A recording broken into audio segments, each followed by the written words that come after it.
48 minutes. Can I finish this in 48 minutes? I don't know. We'll find out. Hi everyone, I'm Troy. Welcome to the next episode of our vlog here. So we're on vlog number 9 here on December 9th. Oh, I just touched the microphone. Sorry guys. So I thought it might be fun to do a sock ornament. So I mentioned in, I want to say the 3rd, might have been the 4th day of the vlog, that I used to teach a class on how to make a little sock.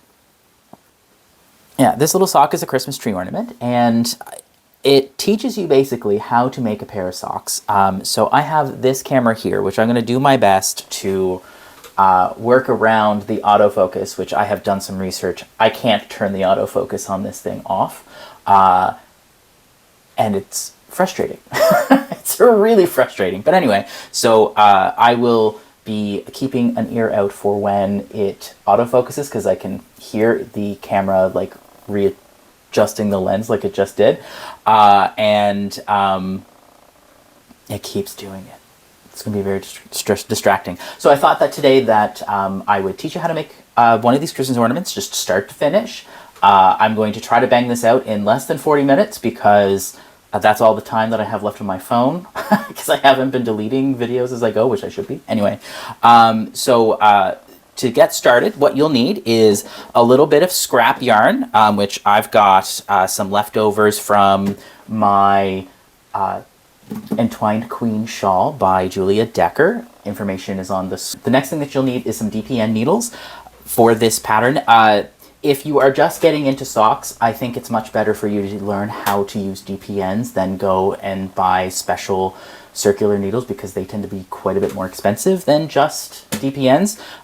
He says with the most expensive DPNs that he owns. Anyway, so I recommend DPNs just in case, you know, if you don't like making socks, then you haven't spent a lot of money on a circular needle. Anyway, so DPNs, and then you're going to need a darning needle and then a stitch marker.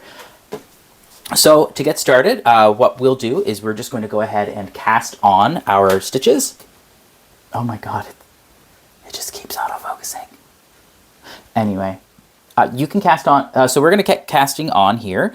You can cast on however which way you want. For this pattern, you don't need to cast on all 4. I'm just going to cast on 1 needle and get started. You can cast on whatever method you want. In this case, because it's not going to be worn by anybody. But if you're going to use this as just like a follow along sort of thing to get just the basics of how to do a heel turn and all of that, you can start with a different number of stitches. The regular size of stitches for this kind of yarn is 64 stitches. So I'm going to cast on 32 stitches for this sock here, and I'm going to do a long tail cast on. And I am not going to measure my long tail cast on how much yarn I need. I'm just going to make sure I have a lot left over, because the tail of the cast on is what creates the little loop here for the sock. So I'm going to go and get this cast on. This camera sounds like a snoring cat. So I'm going to go ahead and get cast on here, 32 stitches. And as I said, I'm just doing a long tail cast on, and I am going to cheat towards this camera so that way you can see. Oh.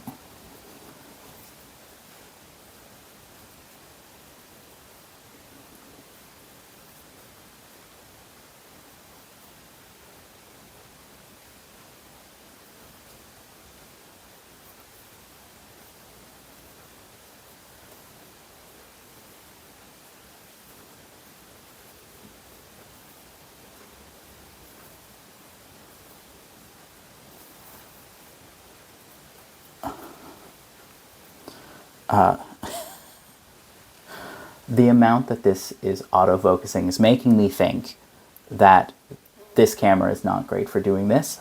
I will find another solution next time, because that's starting to frustrate me. Anyway.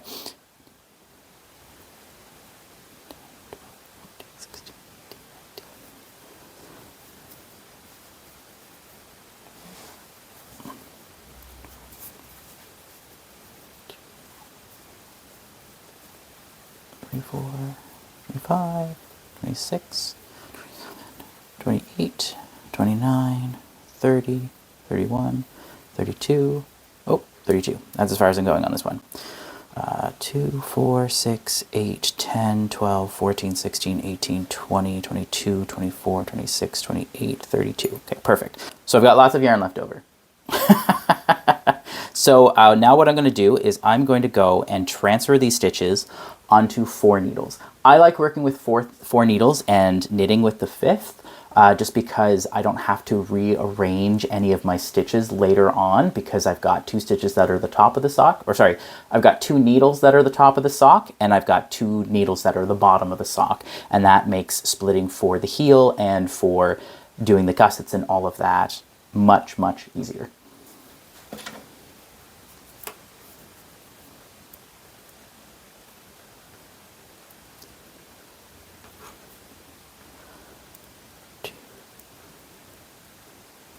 Four, 5, 6, 8.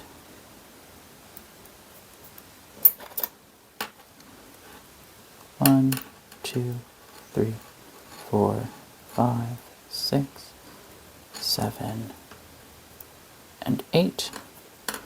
And then finally, 1, 2, 3, 4, 5, 6, 7, 8. Okay. And now, when you join these together, you know, I say it's easier. This is, I promise. This part is the hardest part. It is the most tricky part. Okay? And me putting down my needles unnecessarily was going to cause some issues. So first thing that you want to do is arrange your stitches. So that way, that like this cast on line is towards the center of your needles here. That way you don't have to worry about it twisting, okay? So once you've lined that up, you're going to go ahead, and I like to use both strands for the very first stitch, just to join them together. And you just go ahead and join. There. So now it's joined. And then the next thing I will do is I will separate this out, and I will just continue working with the working yarn. Be very careful that you are working with the working yarn and not the tail end. Since the tail end is so long, it might get confused, okay? So be careful. And then for this, you're just going to do a 1-by-1 rib. So I've knit my first stitch, so I'm going to purl the next stitch. And then you're going to knit, purl all the way around.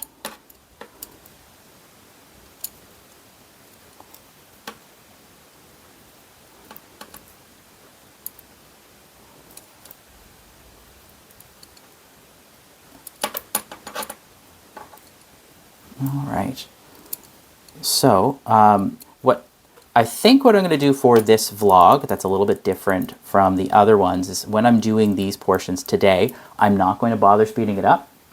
I am just going to continue working at a pace that I think is like a slower pace than what I would normally work. So that way, if you are following along, you can follow along.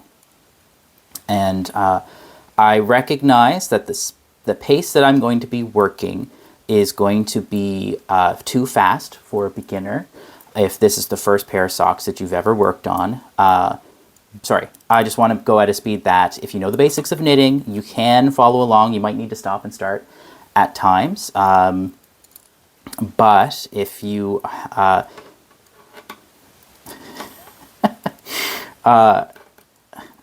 you know, maybe this wasn't a great idea because I feel like I'm just bumbling at this point. Normally I'd cut all this bumbling out. Anyway, so I'm just going to keep working. I'm going to try to work at a speed and pick up my drop stitch here. I'm just going to try to work at a speed that if this is your first sock ever, this might still be a little too fast for you. But if you just want to follow along for the sock ornament, you can go ahead and do that and not feel rushed. I am actively working a little bit slower than I normally do just to help accommodate that.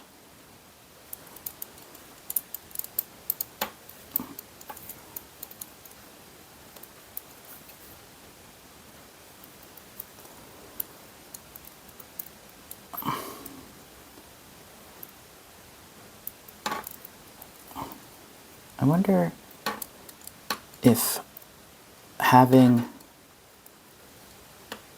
my needles be pointing at this this camera up here, I wonder if that's causing it to continuously autofocus here.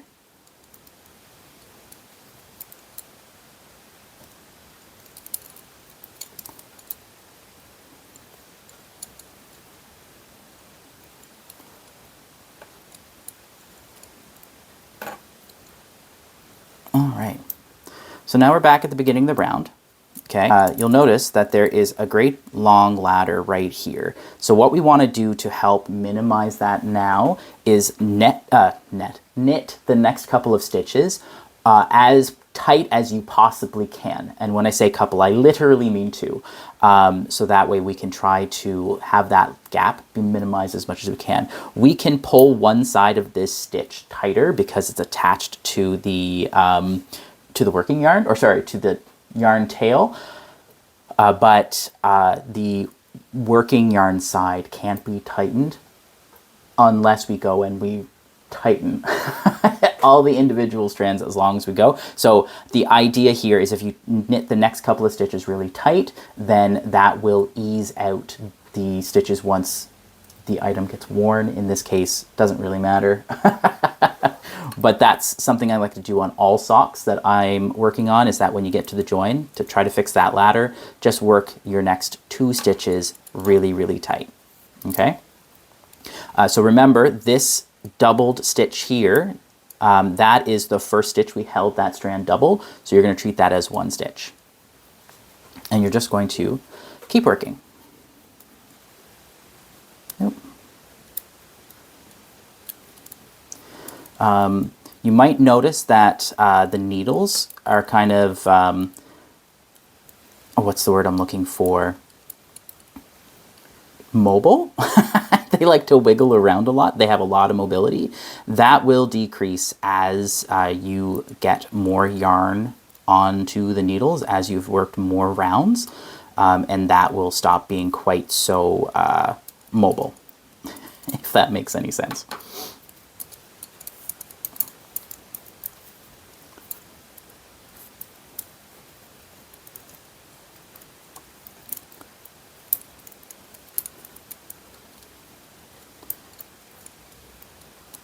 Okay, so if you are just working along here and you're just kind of flying along, if you have already done somewhere between 6 and 8 rounds of ribbing, you can go ahead and just switch to stockinette stitches for about 2 inches total.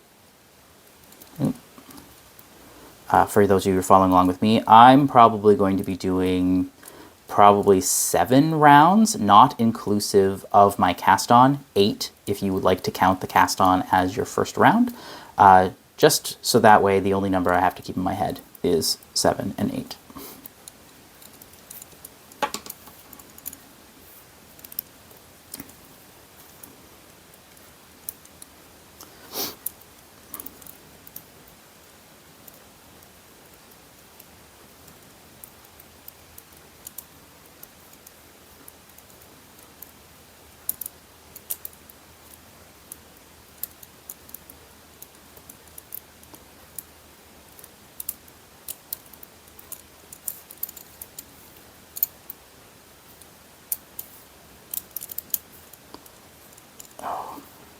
The camera sounds like it's struggling.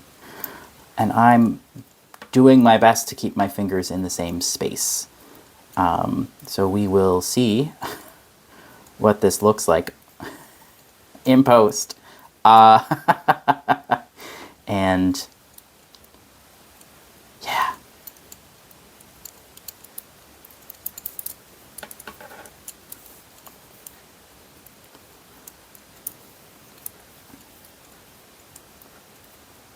Oh my.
Oh, so I just realized that I'm not using my stitch marker.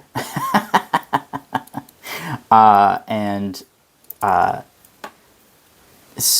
yeah, so I just realized I'm not using my stitch marker. And it's just the way that I think about socks when I'm working on 4 needles is that I know where the where my beginning around is, because it's between 2 needles directly underneath where my yarn tail is. So if you're working with 3 needles, you can go ahead and use the stitch marker to mark your beginning of round, or stitch markers are, stitch markers are always helpful to keep track of different patterning. So if you're doing something on the front of the sock that doesn't use all of the stitches, you can put a couple stitch markers on either side just to make sure that your stitches stay in the right spot. And that way you don't ever have to count, oh, did I knit 4 stitches before I started this, or did I knit 5? The stitch marker's there.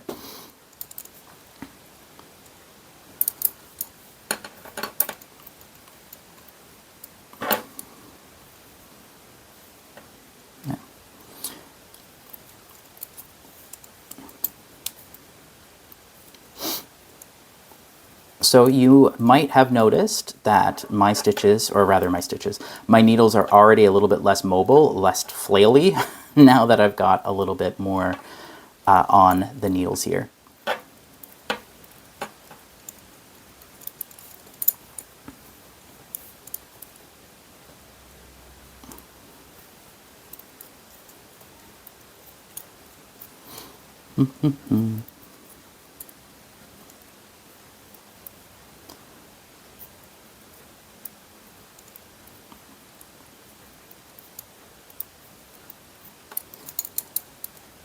All right, I will be right back.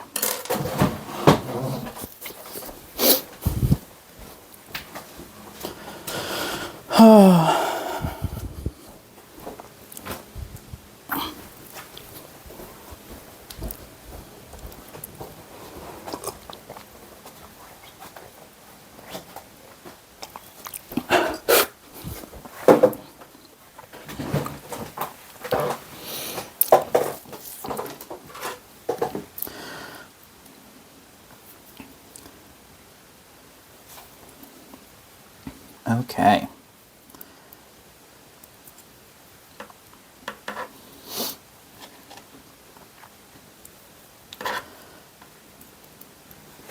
I just needed to go wet my whistle and get the coffee that I had made. That is now cold.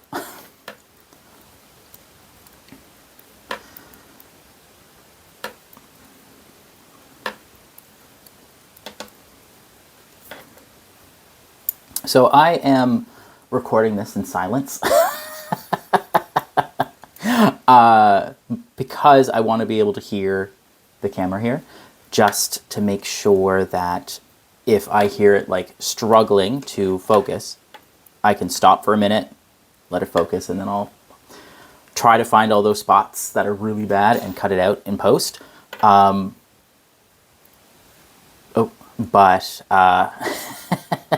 it's kind of eerie because all I can hear is the tick-tock of my clock that's here in my room. And I'm really banking on putting some of the YouTube copyright-free music overarching throughout the entire video as just an underlying video and audio track, because you can do that on YouTube if you didn't know. So we will see how that goes. I'm not 100% sure exactly how I do that, but so far this vlog I've been learning new things, so I'm just kind of going to force myself to learn something new on the fly as I go. Famous last words.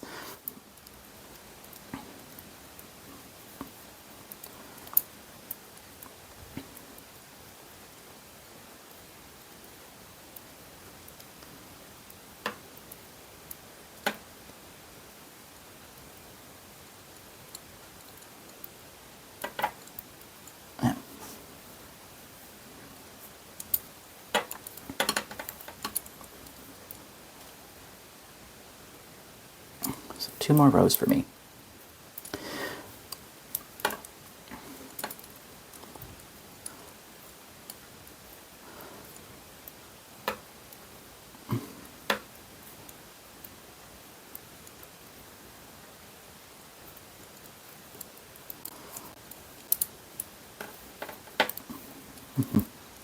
So I was thinking that when I move into my stockinette portion of this sock, I think I'm going to change my knitting style just for fun.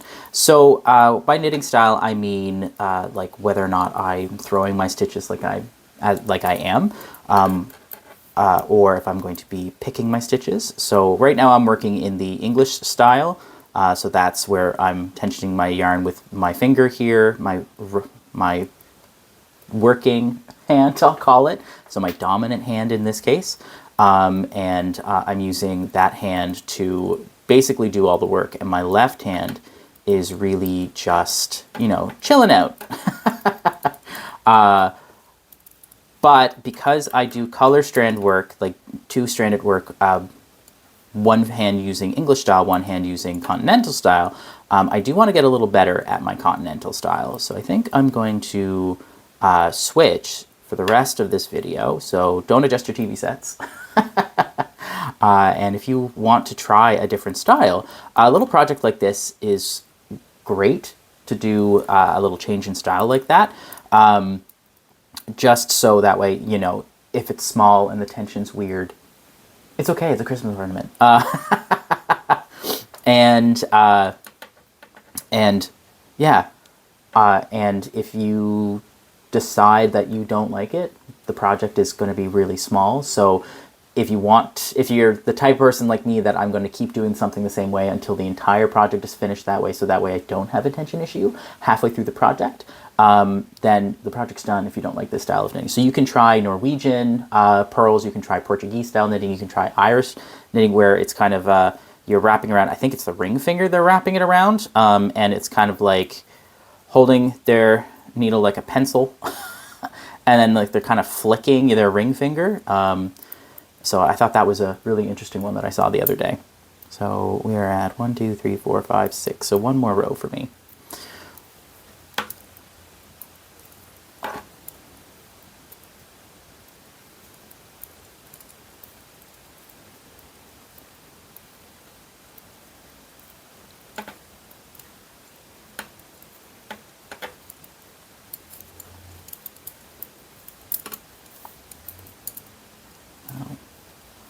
I moved too much.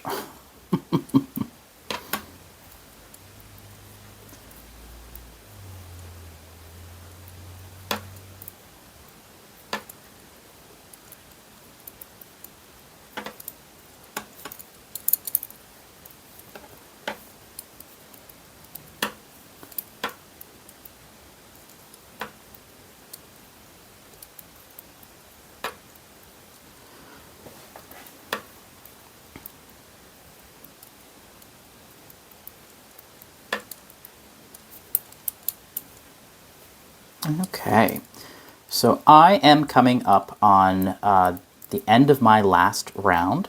So if you have not gotten this far, go ahead and pause the video and get to the point where you have finished your cuff. So again, you can do anywhere from 6 to 8 rows, inclusive of your cast on edge. As long as it's not too long, you'll notice that this one, you're looking for about a 1/2 inch, maybe 1.5 centimeters of ribbing, just to give you the sense that there's a rib there. There's a cuff there, okay? And those of you who are ready to move along with us, then it's time to move along. So we're going to go ahead and we are going to work in just straight stockinette stitches, and that's just knits all the way around until you've got about 2 inches of work done. So as I said, I am going to switch my style here. So I'm going to go and work in the continental style and just continue picking my work. I don't tension my yarn the same way. Ooh, and I'm holding my needle in a different way. Similarly to the camera that we used to use at Belfast, this DSLR rather, this camera has a maximum 29 minutes and 59 seconds run time on it due to a number of tax laws in the EU, believe it or not. All cameras that are sold as digital cameras, like my Sony here, or like a Canon camera or anything like that, if it's a digital camera, they can take video, but because of how tariff laws and taxation laws in the EU have been set up, that there are different levels of taxes that companies have to pay as tariffs, based on whether or not something is a photography camera and whether or not something is a video camera.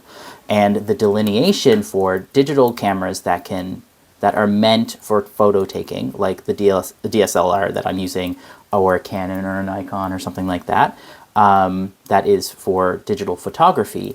The delineation between that and just a full-on video camera is that if the videos that it can take is longer than 30 minutes, literally 30 minutes, then it is considered a video camera and not a photography camera. So if you have a digital camera that can take video, like mine, but it is a photography camera, the maximum video length that you can take is 29 minutes and 59 seconds. It was a wonderful thing. There are things you can do to the camera. It's called jailbreaking it, that you can do that will remove that limitation. But jailbreaking your camera, like manipulating the computer programs on the camera, voids the warranty. So I could probably do it with this Sony because this is almost 10 years old now. So any warranty that it had has since elapsed, but we never did that on a previous camera that we had at Belfast because we wanted to make sure that if something were to happen to the camera, we could get it replaced if it was within warranty.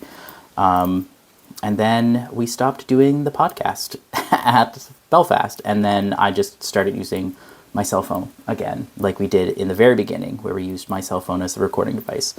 Yeah.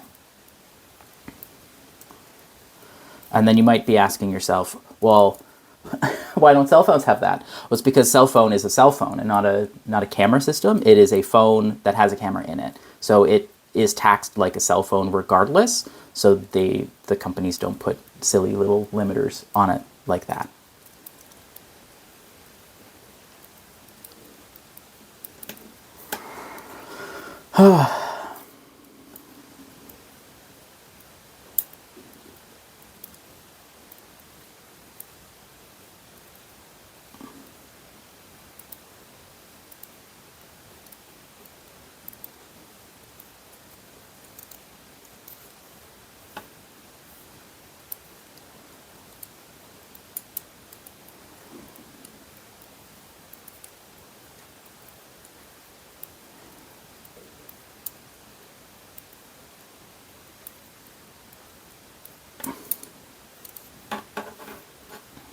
Interesting. So I am finding already that I'm having a little bit of laddering.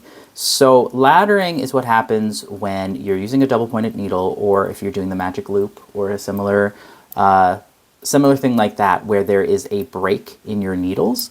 So for example, between these two needles, there's a break in between them. And that little break between these two needles can cause your yarn to stretch out, okay? And that will cause distortions, and we call that laddering. Because what it looks like is, I'll get to the end here. I don't know if there's enough yarn here yet to show you what's happening, but, oh, I just ripped that needle out. But if we hold my stitches like so, you can kind of see. I might need to do a little bit more work for it to really, really see. But if you look closely, you see how this row of stitches is tighter than that row of stitches because this row of stitches is the last row of stitches there. So these ones here are tighter than these two. That's caused by the laddering. So the way to fix that is, and it's not a huge deal because when you block your project, like 95% of that is going to come out of it when you block it. So, other way. There. 95% of that is going to come out when you block it, so you don't have to worry about it in the least. Just... Okay. Oop. The way that you can help prevent that from happening in the first place while you're working is just to work those first couple of stitches on the very beginning of each row a little bit tighter than you would otherwise. And that will help keep things tighter when you come down and get to that row. Right now, since I'm doing a different technique, I'm not going to be worried about it too much, because even if I have like really drastic laddering, I can fix that later just by retensioning it with a needle here towards the end.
Oh, I hear it. There we go.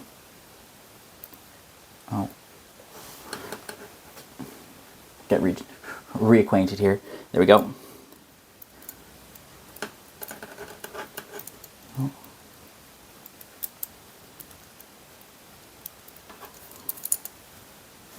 Okay.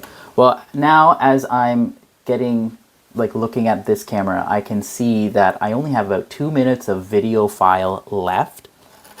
So I think I'm gonna have to cut this off here because I'm running out of time. So let's come back here tomorrow. And tomorrow, if you finish up to the about 2 inches of work you want to get to before we get to the flap, we'll do the flap. The hardest part of the sock is the heel. We'll tackle that tomorrow, and then we'll do the toe later on in that same episode. So I'll see you guys tomorrow. Bye.